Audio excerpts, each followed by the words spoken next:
Good day to you, my students. I am S.Adebayo. I will be taking you through chemistry today, and we are going to be discussing the topic acids, base, and salts. The acid, bases, and salts. The main topic or subtopic that we are going to be discussing on this class is acids. And under this context, we shall be looking at what are the definitions or definition of and characteristics of acid. How do we prepare acid? What are the reactions of acid and what are the uses? Yeah, the definition of acid. I want to intimate you to a sour taste. If you have ever eaten an unripe fruit, like a lemon, lime, and oranges that are not ripe, the kind of taste or sour taste that you feel in those unripe fruits are as a result of the acid content that are present in them. The palm wine, if you look at palm wine basically and you open the palm wine and you leave it for some time, possibly for some days, and after a few days you taste the palm wine, you discover that the taste must have become sour. That kind of taste that you taste is as a result of the formation of an acid. The ethanol has been able to oxidize to ethanoic acid. So the acid generally have a sour taste. That's exactly what we are. Now let's go to the main definition. The definition of an acid. An acid is a substance which produces hydrogen ions or protons as the only positive ion when dissolved in water. I will come again.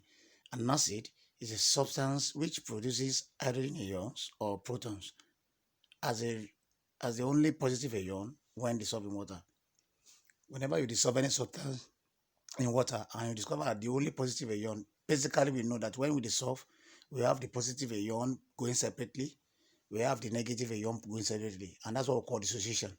So whenever we dissolve any substance in water and we discover that the only positive ion that we can find after the dissociation is hydrogen ion, which is the same thing as proton, such a substance is referred to as an acid. Example of acid is hydrochloric acid, which is HCl. We have hydrochloric acid sometimes in most cases dissolve in water to give H plus and hydrogen ion. Now, the process whereby an acid dissolves in water to produce uh, hydrogen ion as the only positive ion, and possibly the negative ion may be depending on the kind of acid we are talking about. That process is called ionization. Ionization is a process whereby an acid dissolves in water to give the protons, which is hydrogen ion, and the water. Basically, all acid behave like that. We have after dissociation, we have the hydrogen ion, and we have other negative ion. It may be a negative ion or a radical that is being formed. Basically, there are two main classes of acid, which I want you to understand. Main classes of acid. The first class is the organic acids. So acid can be organic and can be inorganic. Another name for inorganic acid is mineral acid. Whenever you see mineral acid, and here the word organic means some acid that occur naturally in plants, it might be in animals, like the one I just made reference to in terms of the unripe fruits. That's kind of acid that you get from there. It's as a result of an organic. It's an organic acid because they are from plants or animals. Any acid that is from plants or animals are referred to as the organic acid. Why? The inorganic acid or mineral acid are the acid that are formed, they are prepared. Acid can be prepared, whether in a laboratory, in the industry, you can prepare it. When you react one particular substance or element with another, acid can be formed. So the inorganic acid are acid that are prepared from the mineral elements or inorganic matter. The same thing, we can also say that acid can be classified into being strong or weak. We can say we have strong acid and we have weak acid. Like the a white particle which is differentiate between a strong acid and a weak acid. In terms of ionization, acid can be strong or weak. There are some acid that whenever they dissolve in water, all their hydrogen ions are completely ionized. And there are some, when they dissolve in water, the hydrogen ions are not completely ionized. The one that the hydrogen ions completely ionized is referred to as strong acid, while the one that the hydrogen ion is not completely, is partially, is not completely ionized, is refers to the weak acid. We shall discuss that one in the subsequent classes. Now, let's look at some examples of inorganic and organic acid. The first two columns in the table talks about the organic acid and their source, and the last two to the right talks about the inorganic acid and their constituent. You know, I told you that inorganic are formed, are prepared, and they are as a result of one element reacting with another. So the ethanoic acid is from vinegar, and the citric acid, that is, these are all naturally occurring acid which are called organic acid. Citric acid is from lemon. If you eat an unripe lemon or lime, for instance, if most of you take lime, that kind of sour taste you experience when you take those kind of ingredients are citric acids, as from are from citric acids. And we have fatty acid. Fatty acids are acid that is from fats and oil. The inorganic constituents, the inorganic acid, and their constituents are: number one, the hydrochloric acid is from hydrogen and chlorine. The tetrasulfuric acid, excuse me, chlorine should not be in that column. It should be from hydrogen, sulfur, and oxygen. Tetrasulfuric acid is H2SO4, and there are three elements there, which is hydrogen, sulfur, and oxygen.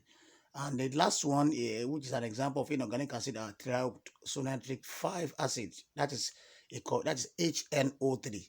That is from nitrogen, hydrogen, and oxygen too. HNO3. So these are the ones that are prepared. You can see that we are talking about inorganic acid in terms of the elements combining with another element. And whereby the inorganic organic acid is talking about the source in terms of a naturally occurring material, which is from a natural source. Strength of an acid is another thing I want to discuss. The strength of an acid is the degree at which an acid can ionize in water. Some acid, you know, as I discussed it before, acid can ionize completely, some ionize partially. The degree or the extent at which any acid ionizes in water is referred to its strength. So strength of an acid is defined as the degree or extent to which an acid ionizes in water. And based on the strength, we can classify acid as being weak or strong, like I've said before. So the strong acid are those acids that ionize completely in water. That is just what I just said. And examples of that are the H2SO4, HCl, HNO3, HBr, HR, that is hydrogen iodide. We have HI, that's hydrogen bromide. All these are acids. This triosonide 5 HNO3, we have hydrogen chloride, and we have tetrasulfuric, which is H2SO4. So HCl ionizes completely in water to give H plus, and we have Cl minus. By the time you ionize HCl, the H, which is the proton, which we have H plus, and we have plus the Cl minus. That is the complete ionization reaction. Now, the strong acids are generally strong electrolytes. We shall be discussing more about that in electrolysis. And what do we mean by they are strong electrolytes? That means they have a very high level, they have a high electrical conductivity. They can conduct electricity easily. That's why they are strong acid. The weak acid generally they do otherwise anyway. The weak acid are those acid that ionize partially in water. They do not completely give out their hydrogen ions completely. You can say have some hydrogen ions will be ionized, some will still not be ionized. So the examples of that are mostly organic acid. That is this natural form. They are mostly from organic acid, which are ethanoic acid, that is CH3COOH. We have citric acid, we have amino acid, and some other inorganic acids, such as we have some other ones which are still inorganic. HNO2, H2CO3, H3PO4, H hydrogen fluoride. They are all example of weak acid. And we say that look at the equation I put there. For example, ethanoic acid ionized partially. Generally, when you look at ethanoic acid, it has four hydrogen ions, four molecules or four atoms of hydrogen present. We have three CH3O, CH3COOH rather. We have one H at the right, and we have three hydrogen. There are four. We expect that the hydrogen ions should completely ionize, which are four. But at the end of the day, look at the reaction. The CH3COOH negative still retain, do not ionize completely. The hydrogen A3 there do not ionize. It's only the H that we have at the far extreme right that ionizes, which is the H plus that you can see there. So the weak acid are strong electrolytes, sorry, are weak electrolytes. Just as I've said, they are opposite of what a strong acid does. So we have weak acid as weak electrolyte because they are poor conductor of electricity. They are poor conductor of electricity. Basicity of an acid. This also depends on how many hydrogen ions that are ionized. And we can say how many hydrogen ions are replaceable. You can see in the previous slide, you can see the CA3COOH, the CA3COOH. We can see that out of the four hydrogen ions, only one ionized. So the basis of an acid talks about the numbers of hydrogen ions that can completely ionize. So if they give you any acid and they say, what is the basicity of this acid? It actually talks about the number of hydrogen ions that can be replaceable or ionized. So look at the basicity of some acid in the table that we have here. The HCl, that is the only one, it has only one hydrogen and the one we completely ionize. So it's a very strong acid. The H2SO4 has two hydrogen and the two of each will completely ionize. The A3PO4 has three hydrogen and three hydrogen, all the three hydrogen will completely ionize. The H2CO3 has two hydrogen and all the two will completely ionize. And look at the CA3COOH, which is ethanoic acid, has four hydrogen, but one of it will only completely ionize. So I want you to understand that a common weak acid that will not completely ionize is Ca3COOH, which is called the ethanoic acid. Now let's talk about the characteristics of acid, which is synonymous to the physical properties of the acid. Generally, we have acid turns blue litmus paper to red. We have blue litmus paper, we have red litmus paper. This is one of the basic tests for an acid. Whenever you see an acid and you want to test whether it's an acid or not, just take a blue litmus paper in the laboratory, just put it inside the substance. Whenever the blue litmus paper turns to red, it means that material is an acid. The second one is that they have a salt taste. I have said about that when you have the unripe fruit. Salt taste for when you have unripe fruit from lemon, from all this lime and the likes.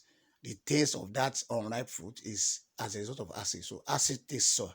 That is the one that can be tasted because there's a very strong acid that whenever you taste it, it burns the heart, it burns the tongue immediately. The third one is the strong acid are corrosive in concentration form. They are very corrosive. They can destroy. They can just pour it on a material. They can corrode the material easily. And I think the most two important strong acid that, like I said before, is HCl and H2SO4. The two of them are very, very strong acid. Now let's look at some preparation of acid. The first one, how do we get acid? That's what this preparation is talking about. How do acid prepare, or how do we prepare acid in the laboratory? The first one is talking about dissolving non-metallic oxide in water. Any non-metallic oxide, when you have oxide of non-metals, that's non-metallic oxide. When you dissolve it in water, it gives you an acid. And a typical example of what we have here is carbon 4 oxide dissolving in water to form a weak acid, which is called triisocarbonate 4 acid. And you can see the equation CO2 plus H2SO4 giving you H2CO3. Another form by which acid can be prepared is when you combine directly two elements. I gave an example before. When you have hydrogen now combining with chlorine, it gives you hydrogen chloride or hydrochloric acid. So that is when we have combining, well, when you combine two constituent elements that can form, when you combine hydrogen with a trisulfate 6 now, for instance, you have tetrasulfate 6 acid. So when you directly combine two or more elements that have the positive, the protons, and the radical or the negative ion, then the acid can be formed. The third one is when you heat hydrogen gas and bromine vapor in the presence of platinum as a catalyst.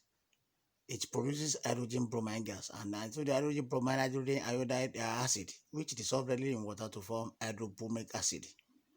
So when we react or when we burn or heat hydrogen gas and bromine vapor, you use platinum as a catalyst, what you get is the formation of hydrogen bromine gas, which can later dissolve and give you hydrobromic acid.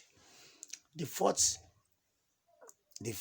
which is the method by which acid can be prepared, is when we have displacement of weak or volatile acid from its salts by a strong acid. Whenever a strong acid reacts with a weak acid, we can have the displacement reaction taking place there. That is when we have, look at an example, when we have sodium chloride reacting with tetrasulfate 6, you can see that the sodium, the one of the hydrogen comes around. You can see we have sodium hydrogen, because hydrogen comes to meet hydrogen tetrasulfate 6 plus HCl.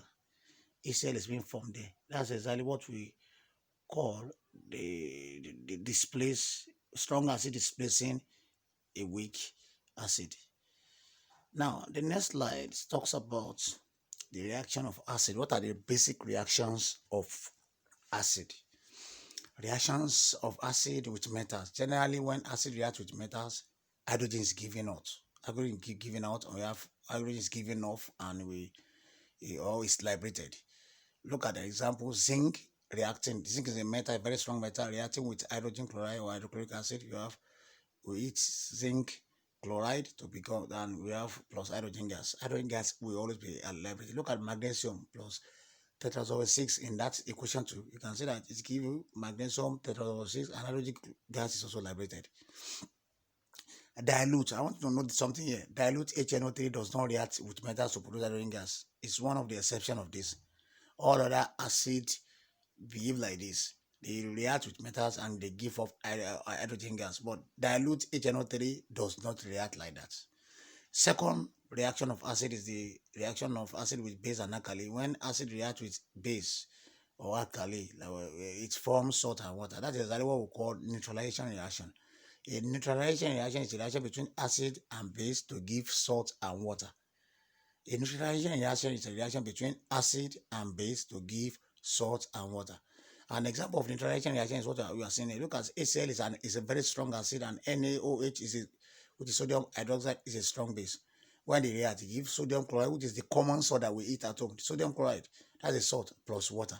You can see acid plus base giving salt and water. Look at another example, which is a very strong acid, H2SO4, that is tetrasulfate 6 acid, plus calcium oxide. That's a salt. Sorry, that's a base rather. Now, the reaction gives you calcium tetrasulfate 6 acid, which is a salt plus water. The third reaction of acid is that whenever an acid reacts with triisocarbonate 4 or hydrogen triisocarbonate 4, whether triisocarbonate 4 or hydrogen triisocarbonate 4, whenever acid reacts with any of these two compounds, it gives out the salts, water, and CO2 will be given out. So whenever any acid is reacting with triisocarbonate 4, CO2, which is carbon dioxide or carbon dioxide gas, will be given out.